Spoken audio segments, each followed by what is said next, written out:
Welcome to the Ways House in our kitchen.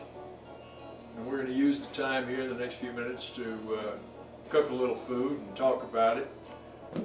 Kitchen's always the warmest place in the house for many homes and many families. It certainly is for ours.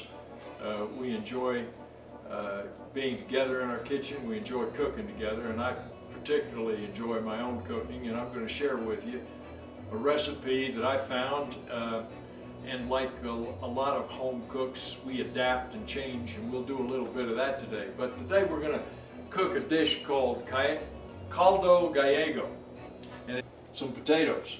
We've got to clean the potatoes, of course. I leave the skins on, but you got to wash them.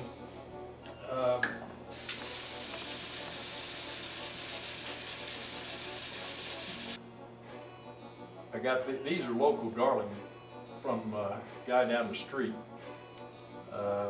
who grows it, sells it at the market. Calls for greens, cabbage, collard greens. That's like a turnip green. I'm using kale instead of the collard, and I'm going to use a half a head of this green cabbage, which is called for. We've got a pound. Approximately a pound. This is an uncured smoked ham shank, and that's integral to the dish. It's as they say in the description of the recipe, it's a boiled stew using pork and other products, pork and sausage, and ultimately we'll finish this with some smoked chorizo sausage from Spain. And so now we're going to chop up a few of these ingredients that it calls for. This time is easier if I do it this way. I just take the stem and run my fingers along here. And really, garlic and thyme is the only condiments we're putting in there. Of course, the flavors that come from the ham hock and the chorizo sausage. I promise you, it'll be good eating. Need a little bit of red wine and a loaf of French bread, and I'm telling you, you'll do well. Let's throw in the rest of this. It calls for some potato. So I'm going to quarter these red potatoes.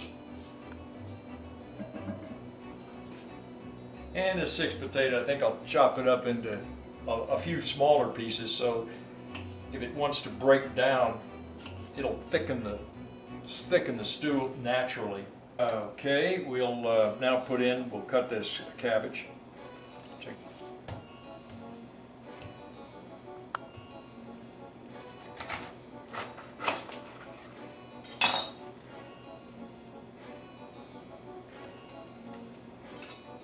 I'm going to cut that little heavy stalk of the cabbage out. We can put in more stuff, like this kale.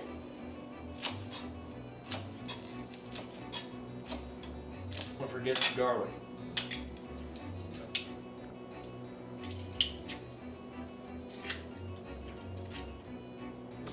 Okay, today I'm going to add a couple of tomatoes. I felt like I had these and wasn't planning to do anything with them, so they'll add a little color. And frankly, I always like that in cooking, that you see. This recipe calls for some white beans of some kind. So I chose today, and I soaked them overnight. There's a half a cup of beans there, in order that they be almost fully plussed up by the water.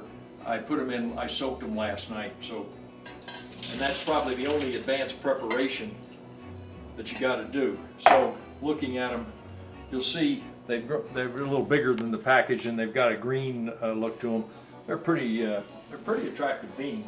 They're not that common. You just can't find them anywhere. You got to go look for them. So we'll put them in there. It calls for a quart of chicken broth. So I'm using organic, free-range chicken broth.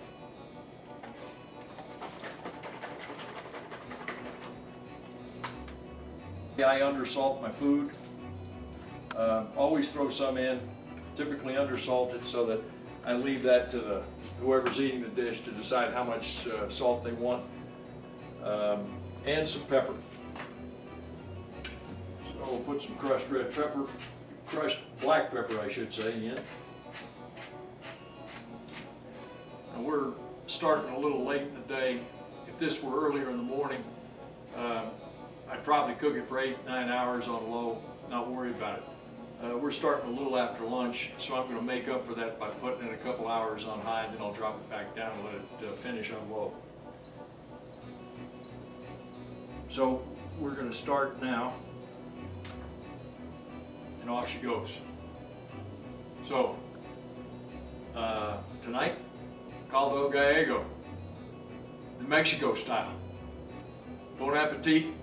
Everybody who tries this, I hope you enjoy it. Have a wonderful Christmas and holiday with your family. God bless you all. God bless this country. Thanks. Take care.